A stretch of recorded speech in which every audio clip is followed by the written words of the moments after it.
नमस्ते मित्रों, कथा निधि चैनल पर आपका बहुत बहुत स्वागत है। हमारी आज की कहानी का नाम है चंद कतरा जिंदगी, जिसे लिखा है हिंदी की प्रतिष्ठित लेखिका पुष्पा भाटिया जी ने। तो चलिए कहानी शुरू करते हैं। कजरी जी बैठे बैठे बड़बड़ाए जा रही थी। जितने तेजी से उनके हाथ चल रहे थे उतनी तेजी से जुबान भी चल रही थी। और आशीष वहीं कुर्सी पर बैठा बस सुनता जा रहा था। एक तो समस्या जैसी कोई समस्या नहीं, उस पर आपका ये बर्ताव, कैसे काम चलेगा माँ? कुल इतनी सी बात है ना कि मेघा मुंहफट है, उसके मुंह में जो आता है कह देती है। पर ये सब तो छोटी छोटी बातें हैं माँ, आपको इन सब बातों को स्वीकार करना होगा। आज सुबह ही बहू फिर से कजरी जी से लड़ी थी। बात कोई बड़ी नहीं थी, बात कभी कोई बड़ी होती भी नहीं थी, बस यही छोटी छोटी बातें ही होती थी और बहू उन्हें जबरदस्ती का मौका बना लेती थी। सुबह 9 बज चुके थे। मेघा अभी कमरे से बाहर नहीं निकली थी। कजरी जी ने जैसे ही दरवाजा खटखटाया वो बुरी तरह भड़क गई। ये क्या अशिष्टता है माँ? क्यों, क्या अशिष्टता हो गई मुझसे? उनकी भी भौहें तन गई थी। रात 12 बजे तक मैं अपना प्रेजेंटेशन तैयार कर रही थी और आपने मुझे उठा दिया। कम से कम धीरे से तो उठाती, सारा मूड चौपट कर दिया। मुझसे चौचले नहीं होते, कजरी जी ने चढ़कर कहा। ये चौंचले नहीं, आधुनिक संस्कृति है माँ। सुबह उठने पर पहला बोल प्यार का ही होना चाहिए। आशीष ने भी पत्नी का पक्ष लिया। तब तो कजरी जी और भड़क गई। हमारे जमाने में बहुएं मुंह अंधेरे ही उठ जाया करती थी। कर्तव्य भावना का पाठ अपने ही नहीं पराए भी पढ़ाते थे। यदि कहीं किसी बुजुर्ग की अवमानना होती तो गली मोहल्ले की पंचायत दम ठोक कर खड़ी हो जाती थी उस उपेक्षित बुजुर्ग के पक्ष में। डर होता था मन में परिवार का, समाज का। वो आपके ज़माने में होता था माँ, इस ज़माने में नहीं हो सकता। तू बहुत ज़बान चला रहा है, भूल गया कि मैं तेरी माँ हूँ। आशीष के दफ्तर जाने के बाद कजरी जी ने सुमेश जी से कई बार बहू की शिकायत भी की थी। जवाब में वो एक बेबस सी गहरी सांस लेते और पूरी समस्या का मनोवैज्ञानिक विश्लेषण करते हुए उन्हें धीरज न खोने की सलाह देते। पुराने मूल्य टूट रहे हैं, नए बन रहे हैं, नई पीढ़ी इस दोहरे अंधेरे से घिरी है। बेहतर यही है कि उनके साथ समान स्तर पर चला जाए। ज्यादा रोक टोक से विध्वंसक स्थिति पैदा हो सकती है। पति की इस कमजोर प्रतिक्रिया से उनकी आंखों से विवशता के आंसू बहने लगते। वो समझ नहीं पा रही थी कि उनके लिए जो बातें बहुत बड़ी होती है घर में सबके लिए इतनी छोटी क्यों हो जाती है। नाश्ते की टेबल पर बहू ने फिर नखरे दिखाने शुरू कर दिए। ये क्या नाश्ता है, परांठे और चाय? मुझे तो ब्रेकफास्ट में कॉर्नफ्लेक्स और फल खाने की आदत है। खाने से ज़्यादा मैं कैलोरीज और न्यूट्रिशन का ध्यान रखती हूँ, वरना शरीर भैंस की तरह थुल-थुल हो जाता है। पका पकाया मिल रहा है ना, तभी नखरे हैं। खुद पकाकर खाना पड़े तो पता चले। ऑमलेट, दही, मक्खन, दूध और कॉर्नफ्लेक्स चाहिए। मैडम डाइट कॉन्शियस है और ये थुल-थुल किसे कह रही है? कहीं इसका इशारा मेरी तरफ तो नहीं? कजरी जी की तीसरी इंद्रिय ने उन्हें प्रश्न किया। उठकर आदमकद दर्पण में उन्होंने अपने शरीर का मुआयना किया। कमर और बाहों पर हल्की सी चर्बी की परत दिखाई दी। पर उम्र भी तो हो गई है, उन्होंने खुद को दिलासा सा दिया। सास बन गई, साल 2 साल में दादी भी बन जाएंगी। सास का उतरा चेहरा देखकर बहू ने सफाई दी। माँ, ये मैंने आपसे नहीं कहा था, मैं तो हरिराम से कह रही थी। इतने दिनों से खाना बना रहा है पर घी तेल पर जरा हाथ नहीं रोकता। इसे कुछ सिखाइए माँ, जैसा गंवार आया था वैसा ही है। ये और एक गहन पीड़ा थी जिसका उद्गम पेट के गड्ढे में था। मन दुखी था। इस दुख में कई और दुख भी आकर मिले थे। दुनिया भर की चिंताएं, दुनियादारी के दबाव, समझौते, समर्पण, दिन प्रतिदिन आकर्षण खोता शरीर और सेक्स से विरक्त होते पति। दफ्तर की चिंताओं, जिंदगी के उलझनों में उलझे, रात रात जागना, हफ्ते में 2-3 बार 3 पैग लगाकर घोड़े बेचकर सो जाना। ऐसा लगता है जैसे शरीर के प्रति उनके मन में केवल मातृभाव ही था, वासना जैसे हो ही नहीं। किंतु चोट तब लगती जब पार्टियों में या कार में जाते हुए वो सुंदर युवतियों की रूप सुधा और आकर्षक देह यष्टि से अपने मोटे चश्मे के पीछे से अपनी वीरानी दूर करते। उम्र के इस ढलान पर उतरते हुए कजरी जी को लगता जैसे इतनी धूप में वह अकेली ही रह गई। आधी रात तक बहू बेटे के बेडरूम के बंद दरवाजों के दरीचों से छनते मध्यम प्रकाश के बीच दो युवा सुरों की खिलखिलाहट और चूड़ियों की खनखनाहट सुनकर उनका जी भी चाहता था कि कुछ अटखेलियां हों, कुछ फिजूल की बातें हों, देर रात तक जागा जाए। मगर ये इच्छा अब एक तरफा ही रह गई थी। कभी सोमेश के चारों ओर बाहों का घेरा बनाकर पहल करने की वो कोशिश करती भी तो सोमेश के चेहरे पर झल्लाहट के लक्षण परिलक्षित हो उठते।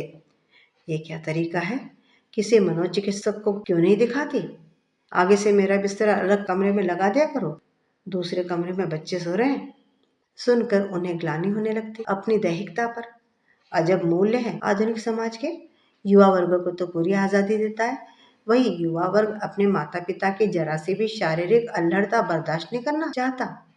माता पिता आदर्श बने रहे, ये भूल जाए कि वे भी स्त्री पुरुष हैं। 3 बजे आशीष दफ्तर से लौट आया। कजरी जी का चित्त थोड़ा शांत हुआ। सोचा शायद माँ को मनाने आया है। बच्चे चाहे माफ़ी न मांगे, अपनी गलती मान ले, उतना ही काफ़ी है। हर्षित मन से उन्होंने टेबल सजा दिया। मटर पनीर, आलू गोभी, दही बड़े। अब तक मेघा भी कमरे से बाहर निकल आई थी। आजकल उसका वर्क फ्रॉम होम चल रहा था। गरम रोटी सेक कर टेबल पर रखी थी कि फ़ोन की घंटी बजी। अमेरिका से मेघा की किसी सहेली का फ़ोन था। कजरी जी उससे बातें करने लगी। कैसी हो बेटी? कॉलेज कैसा चल रहा है? तुम मेघा और आशीष की शादी में क्यों नहीं आई? उफ माँ! मेघा टेबल से उठकर उनके पास आकर खड़ी हो गई। रिसीवर हाथ से ढकते हुए बोली, आपको क्या जरूरत है मेरी सहेलियों से बात करने की? तब तक फोन कट गया। ये लीजिए, फोन भी कट गया। सारा दिन आप फोन पर बात करती रहती, कम से कम मेरी सहेलियों से तो मुझे बात करने दिया कीजिए। मेघा ने झल्लाकर कहा तो कजरी जी ने अपनी तरफ से सफाई सी दी। अरे शिष्टता के नाते तुम्हारी सहेलियों से हाय हेलो करके फ़ोन तुम्हें पकड़ा तो देती हूँ। घर में भी मेरी सहेलियाँ आती हैं तो आप उन्हीं से चिपक जाती हैं। तो उसमें क्या हुआ? तुम्हारी सहेलियाँ मुझे अच्छी लगती हैं, इसीलिए उनसे बात कर लेती हूँ। मैं आपको अच्छी नहीं लगती? सारा दिन बदतमीजी दिखाओगी तो किसे अच्छी लगोगी? आपने मेरी सहेली को उल्हाना दिया, इसलिए मैंने ज़रा सा कह दिया। इतना तो सोचती कि अमेरिका से यहाँ आना आसान नहीं है। अब बात करने का तरीका भी मुझे तुमसे सीखना पड़ेगा। बहू पैर पटकती हुई बिना कुछ खाए पिए अपने कमरे में लौट गई। कजरी जी के हलक से भी एक निवाला नहीं उतरा। दोनों दुखी थी पर अपने दुख को बांट नहीं सकती थी। एक दीवार थी दोनों के बीच, दोनों ने अपने अभिमान से जो चुन कर खड़ी कर दी थी। एक और माँ का सहज अभिमान था, दूसरी ओर युवा बहू के मन में सुदृढ़ आत्मबल का अभिमान था, जो उसे अपना स्वतंत्र अस्तित्व बनाने को मजबूर कर रहा था। अतीत की यादों का सिलसिला कजरी जी को शिद्दत से हिला गया। उनके ज़माने में बहुओं का ऊंची आवाज़ में बात करना बेहयाई माना जाता था। ना शब्द तो बहुओं के कोश में था ही नहीं। यही अपेक्षा की जाती थी कि वे सब कुछ स्वीकार कर ले। खुद उन्होंने भी तो यही किया था। जॉब के तनाव के साथ गृहस्थी के सारे कामों का बोझ कंधों पर टिकाया। ऐसा लगता जैसे किसी दौड़ प्रतियोगिता में निर्धारित ट्रैक पर बस वे भागती चली जा रही थी। सास ससुर साथ रहते थे, पर क्या मजाल जो कभी किसी काम में उन्होंने हाथ बटाया हो। सोमेश से कभी कुछ कहने की कोशिश करती भी तो उनका अपने माता पिता के प्रति झुकाव कजरी जी की सारी बातों को सिरे से खारिज कर देता। सर्दी की धूप में चाय की चुस्कियाँ लेते हुए सोमेश के साथ ठिठोली करने का सपना, टीवी पर कोई कार्यक्रम देखते हुए खिलखिलाने का सपना और ऐसे ही छोटे मोटे हजारों सपने उसके मन में ही दफन होकर रह गए। और अब जब जिंदगी जीने का समय आया तो बहू की कड़वी कसेली बातें सुने। क्यों? एक बार फिर बिना किसी लाग लपेट के उन्होंने अपने मन की बात सुमेश जी के सामने प्रस्तुत कर दी। आप मेघा को समझाते क्यों नहीं? उसकी बदतमीजियां बढ़ती चली जा रही है। पत्नी के दुख को समझते हुए सुमेश जी ने मेघा से कहा, बेटी तुम पढ़ी लिखी हो, इतना तो समझती होगी कि अपने से बड़ों का सम्मान करना चाहिए। अगर तुम अपनी सास का आदर नहीं कर सकती तो फिर किसका करोगी? बहू रुआंसी हो गई। पापा मैं तो कभी किसी से किसी की शिकायत नहीं करती, लेकिन माँ रो रो कर कभी मेरी शिकायत आशीष से करती है तो कभी आपसे। रो पड़ती हैं तो ऐसा लगता है जैसे सच बोल रही हैं और मुझे आप सब झूठी समझ लेते हैं। देखो बेटी, हर इंसान को अपनी वाणी और बुद्धि पर संयम रखना चाहिए। ये तो मैं भी देख रहा हूँ कि तुम अपनी मम्मी को कुछ नहीं समझती। पापा, आप भी माँ को मम्मी कह रहे हैं? मेघा जोर जोर से हंसने लगी। उसे देखकर आशीष भी हंसने लगा, लेकिन सोमेश गंभीर बने रहे। यह हंसी में टालने की बात नहीं है। तुमने अमेरिकन संस्कृति अपना रखी है। यहाँ बच्चे अपने माता पिता और गुरु का नाम लेते हैं, लेकिन हमारी संस्कृति में इन्हें पूज्य माना जाता है। हमारे यहाँ वरिष्ठ व्यक्ति की अवमानना को वर्जित माना गया है। पर मैंने तो माँ का अनादर कभी नहीं किया पापा। बस जो मन में होता है वो जुबान पर आ जाता है। मेघा का चेहरा देखकर सुमेश का मन भर आया। अब पूरी घटना उन्हें मामूली सी लगने लगी, जिसे अकारण ही कजरी जी तूल दे बैठी थी। उनका गुस्सा अब धीरे धीरे पत्नी की तरफ मुड़ने लगा। पढ़ी लिखी नौकरी पेशा महिला होने के बावजूद कजरी अपने जमाने से आगे बढ़ना ही नहीं चाहती। जरा सा लचीलापन नहीं। नए जमाने की लड़की है मेघा। सास की परछाई बनकर उसके पीछे पीछे तो नहीं चल सकती। उस रात कजरी बिस्तर पर करवटें बदलती रही। आंख बंद करने की कोशिश करती भी नींद चुपचाप टहल कर चल देती। उधर सोमेश भी किसी निष्कर्ष पर पहुंचने में असमर्थ थे। न तो पत्नी को दबा सकते थे, न ही बहू को। फिर भी पत्नी को समझाना तो अनिवार्य था ही। देखो कजरी, बोलने से पहले उन्होंने अपने स्वर को संयत किया, क्योंकि जानते थे यदि आवेश में कुछ कहा तो कजरी रो रो कर सारी रात गुजारेगी, न खुद सोएगी न सोने देगी। हमें यह समझना होगा कि ये एक नई पीढ़ी है। कुछ पुराने मूल्य हमारे पास है, कुछ नए मूल्य इनके पास भी हैं। हमें इन दोनों के बीच संतुलन स्थापित करना होगा, समझ पैदा करनी होगी। कैसे? कजरी पसोपेश में थी। मान लो मेघा के मुंह से अशिष्ट ऐसे कुछ शब्द निकलते हैं। अगर पुराने मूल्यों से देखो तो यह गाली है, और यदि नए मूल्य से देखो तो यह स्पष्ट अभिव्यक्ति। स्पष्ट अभिव्यक्ति के कारण ही अमेरिका में लोग स्पष्ट सुनने और कहने के आदी है। वहाँ कोई ऐसी बातों का बुरा नहीं मानता। सभी जानते हैं कि स्पष्टता की तलाश में अभिव्यक्ति इतनी कड़वी हो गई है। इसमें दिल की कड़वाहट नहीं है। इसके विपरीत हमारे ज़माने में क्या होता था? बहुत सी कड़वी बातें जुबान पर आते आते रह जाती थी। अगर कहते भी थे तो अपनी बातें और तर्क पर अमल नहीं कर पाते थे।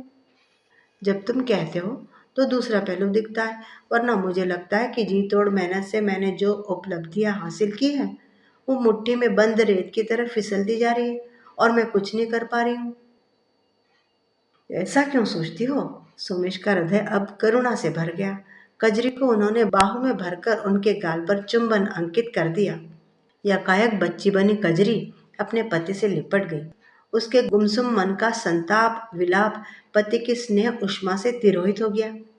इसी चीज की कमी तो खटकती है जीवन में। कोई स्पर्श, कोई प्रेम की बात। इसी इंतजार में उनकी न जाने कितनी रातें वीरानी में लुटी है। औरतों का मिजाज इसलिए भी कड़वा हो जाता है क्योंकि वो अपने भीतर की युवती को भुला नहीं पाती। ये उनका अभिमान है। देह ढल जाती है, मगर यह अभिमान नहीं ढलता। अगर पति उन्हें थोड़ा सा एहसास कराता रहे कि उसकी नज़रों में वो अभी भी उसकी पहली प्रेमिका है, फिर पत्नी, फिर किसी की माँ और फिर उसके बाद किसी की सास, तो ये संतुलन कभी न बिगड़े। मगर पति उसे दायित्वों का बोझ देकर प्रेमिका से दूर छिटका देता है। चांद पेड़ों पर चढ़ता चढ़ता खिड़की के सामने आ गया था। चांदनी पेड़ों से छनती शैया पर आ रही थी। उस उजाले में कजरी का आधा मुंह दमक रहा था और आधे पर स्वप्निल साए थे। उसकी आंखों में आंसू नहीं थे, और न थकान और न ही निराशा। उसकी जगह थी एक स्निग्ध चमक, वासना का वो पवित्र आलोक जो काम कलुषित मन से नहीं, शरीर के गहन स्रोतों से निकलता है। सोमेश ने भी महसूस किया कि यौन की पूर्णता दैहिक होने में ही है। मन इसका साक्षी न बने, लजा कर छिप जाए, अन्यथा मन इसे देखकर काम कलुषित हो जाता है। आकाश पर दूर छितरे बालों को देख अब कजरी के मन में उठते विचार बदल गए थे। अगली सुबह चारों एक साथ मानो किसी अज्ञात प्रेरणा के अधीन नाश्ता करने बैठे। मेघा ने पूछा, माँ, आज आपने कोई फेयरनेस क्रीम लगाई या फेशियल करवाया है? हम्म? कजरी का चेहरा सुर्ख हो गया था। फेयरनेस क्रीम लगाई है, तभी तो चेहरा इतना चमक रहा है। मेघ हंसने लगी। साथ में आशीष भी हंसने लगा। थोड़ी ज़्यादा लगाई है, या तो लगाती नहीं, या लगाती हैं तो थोक के भाव से। आशीष की बचकानी बात पर पूरे घर में हंसी बिखर गई। सोमेश ने अपनी मुस्कुराहट समेट कर कजरी की आंखों में झांका, जैसे पूछ रहे हो, क्या हम लोग अपने से बड़ों से ऐसे प्रश्न पूछ सकते थे? जवाब में कजरी मुस्कुरा दी। उसके विचार सहसा सकारात्मक होने लगे। जो कुछ उन्होंने खोया है, अगर वो त्रासद है, तो जो कुछ पाया है वो भी कम सुखद तो नहीं। गलती सिर्फ इतनी है कि वो पुराने और नए मूल्यों के बीच संतुलन नहीं बना पाई। चंद कतरा जिंदगी उनकी झोली में है और उसे बचाने की इच्छा शक्ति भी। बस शुरुआत आज से करनी होगी, बल्कि अभी से। मित्रों, अभी आप सुन रहे थे पुष्पा भाटिया जी की लिखी कहानी चंद कतरा जिंदगी। आपको कहानी कैसी लगी? घर घर की कहानी है, पुराने और नए मूल्यों के बीच के टकराव की। लेकिन अगर उनमें संतुलन बना लिया जाए तो जिंदगी खुशनुमा हो जाएगी। आपका क्या विचार है? कमेंट बॉक्स में ज़रूर लिखिएगा। कहानी अच्छी लगी हो तो लाइक भी कीजिएगा, और चैनल पे नए हैं तो चैनल को सब्सक्राइब भी ज़रूर कर लीजिएगा। कहानी सुनने के लिए बहुत बहुत धन्यवाद।